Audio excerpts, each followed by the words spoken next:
Welcome to part 5 of my Planet Defense game series. In this tutorial, we're building a complete game step-by-step using Phaser 4. You'll find the full playlist linked in the description. Now that our ship can fire bullets, it's time to give the player something to shoot at. In this video, we'll add enemies to our game. They'll spawn from the edges of our screen and move toward the Earth at the center. First, we'll start by creating an enemy sprite and a group to manage all of the enemies in our game. Just like with bullets, we'll use our Phaser Physics Arcade group so we can easily spawn, manage, and destroy your enemy sprites. Now to create our group, let's come down to our create method after we create our bullet group. And now for our method, we'll pass in an empty array for our initial game objects. So now that we have our group for our enemy game objects, we'll want to create a method for spawning an enemy in our game, just like what we did with our fire bullet. So at the bottom of our class, let's make a new private method and we'll call it spawn enemy.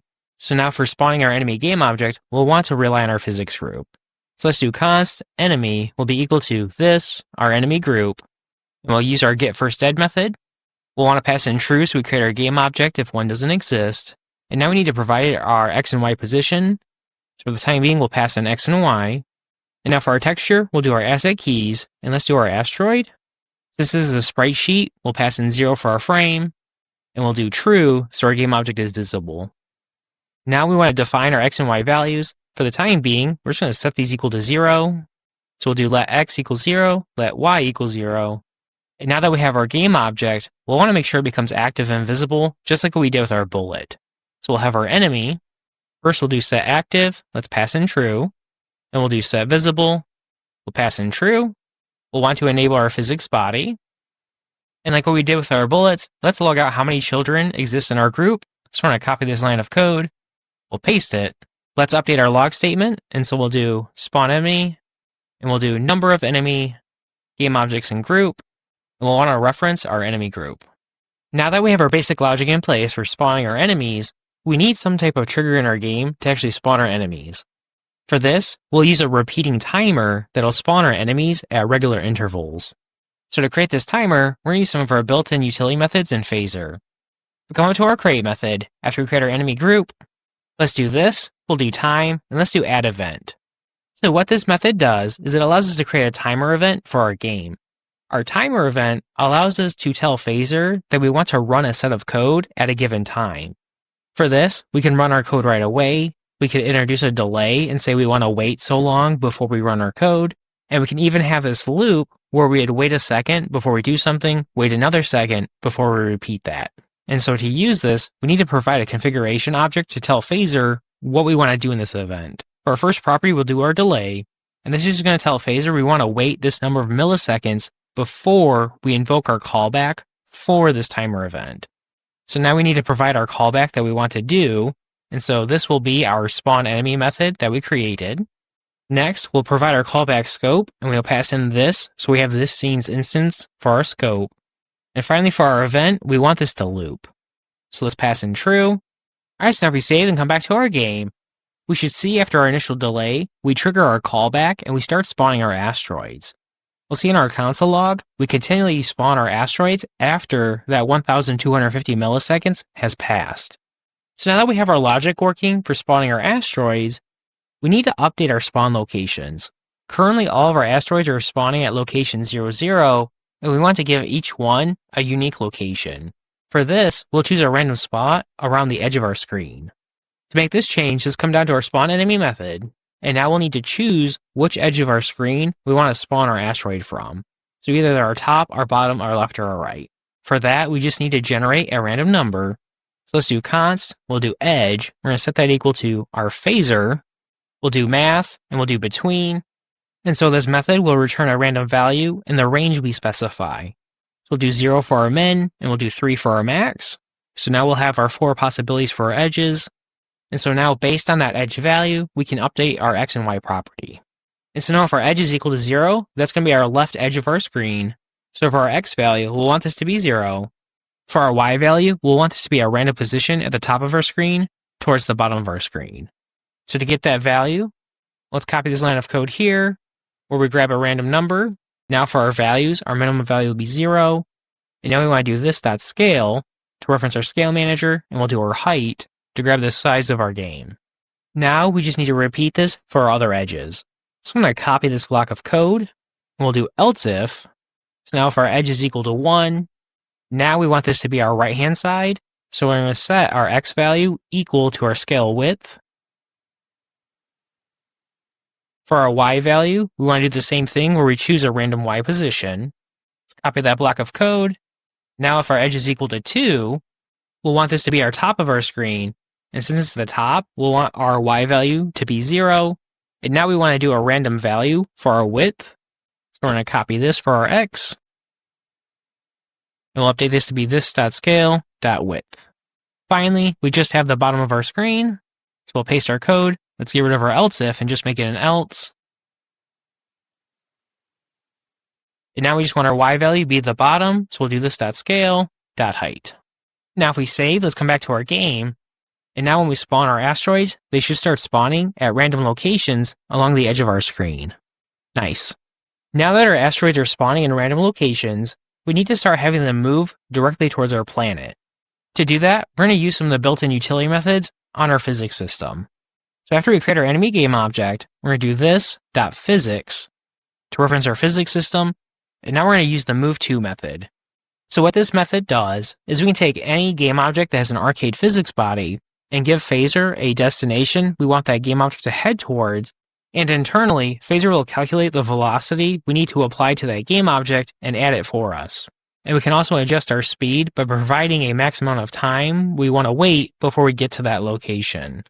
So to use this method, first we need to provide our enemy game object. Next, we need to provide the position we want to target. So this will be the center of our screen. So we'll do this.scale.width. We'll divide it by 2. Now we want to do the same thing for our height, for our y value. And now we can provide an optional speed, which will affect our velocity. So we'll pass in 50. Now if we save our changes, let's come back to our game. Now, after we spawn one of our asteroids, they'll start heading directly towards our planet. Now, let's make sure we clean up our enemies properly. Just like with our bullets, once our asteroid is off our screen, we'll want to disable that game object so we can reuse it. So back in our code, in our update method, we'll want to take a similar approach to what we did with our bullet group with our enemy group. Let's copy that block of code. We'll paste it. So instead of our bullet group, let's do our enemy group. We'll grab our children, and then when we loop through our array, instead of doing our bullet, let's do our enemy.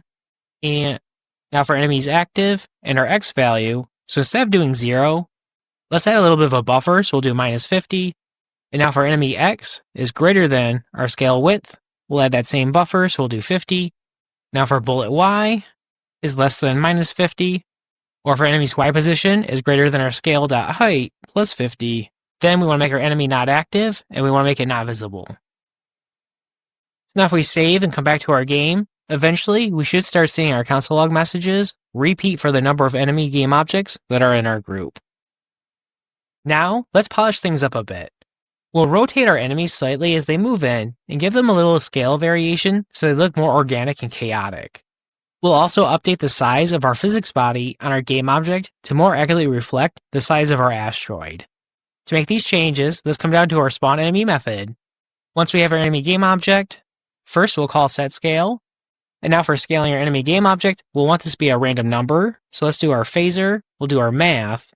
And instead of doing between, let's use float between. So what this method does is it allows us to return a floating point number. So now for our scale factor, for our minimum value, let's do 0.75. And now for our max value, let's do 1.25. Now if we save and we come back to our game, we'll notice now when we spawn our asteroids, they're in different sizes.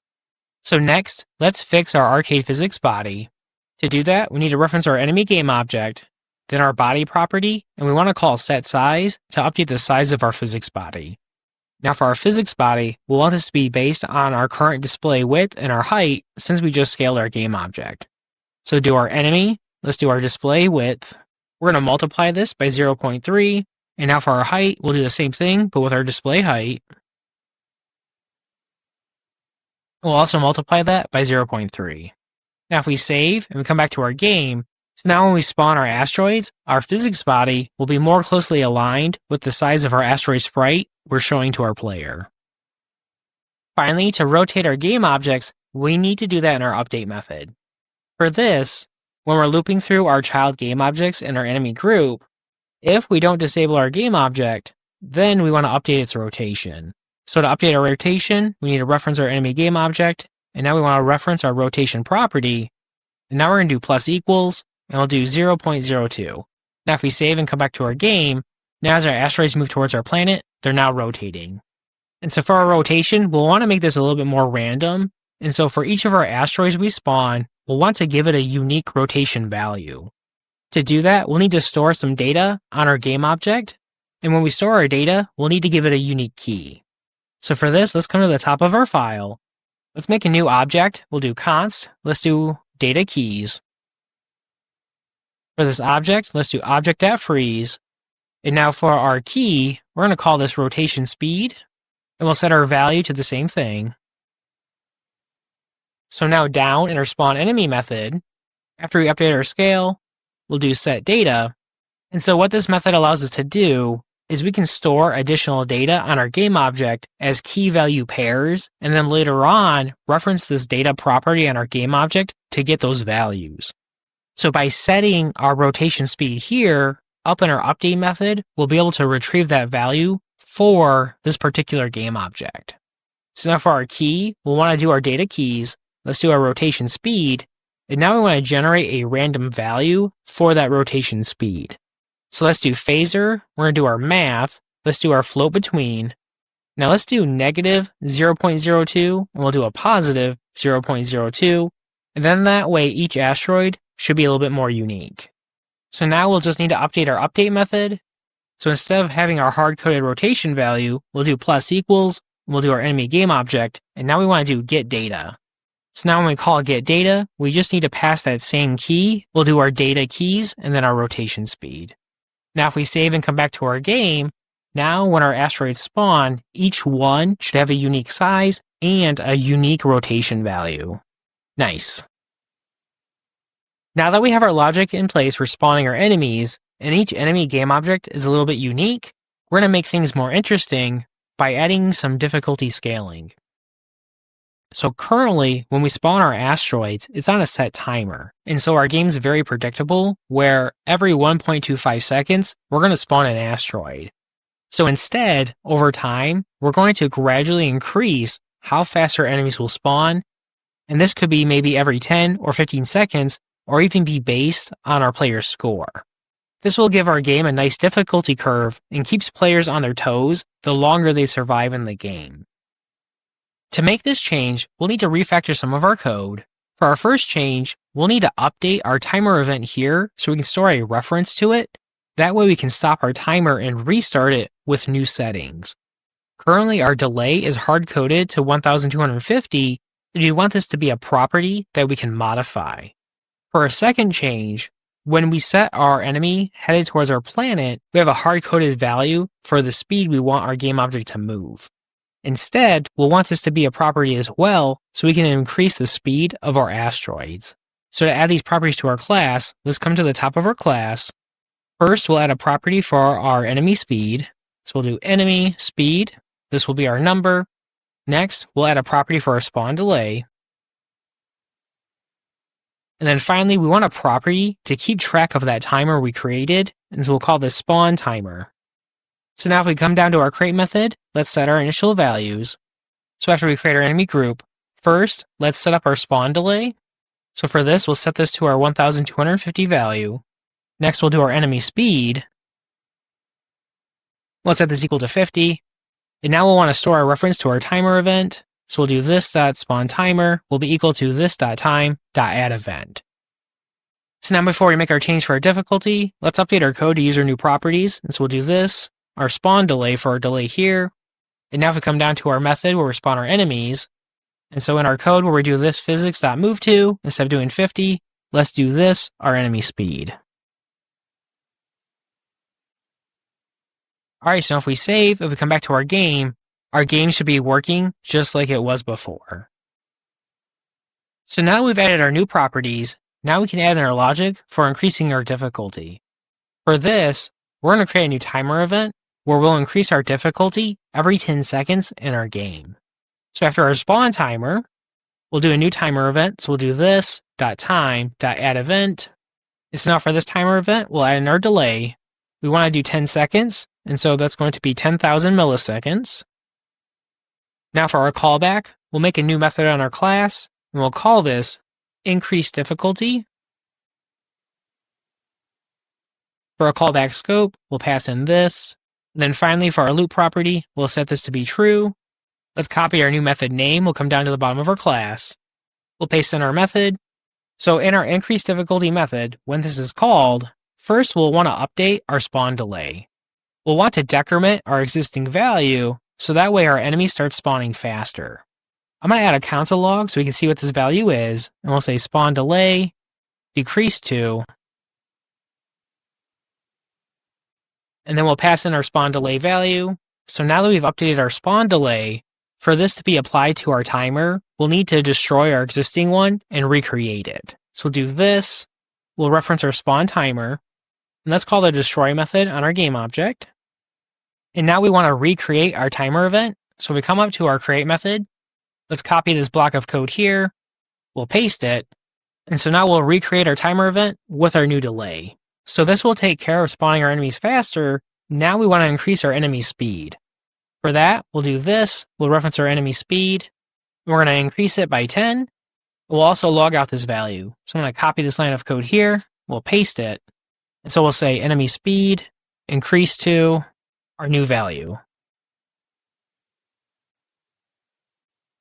So now if we save and come back to our game, if we wait long enough, eventually we should see our new log messages for where we're increasing our enemy speed and we're increasing how frequently our asteroids spawn. So the longer our game goes on, we should start seeing our asteroids speed up and we should start seeing more instances of our game object. Finally, for our difficulty scaling, we're going to introduce a few limits. For these limits, we don't want to keep increasing our enemy speed indefinitely. Instead, we want to have a max limit for how fast our enemy can move. We want to do the same thing for how frequently we spawn our enemies, and then that way they're not spawning instantaneously.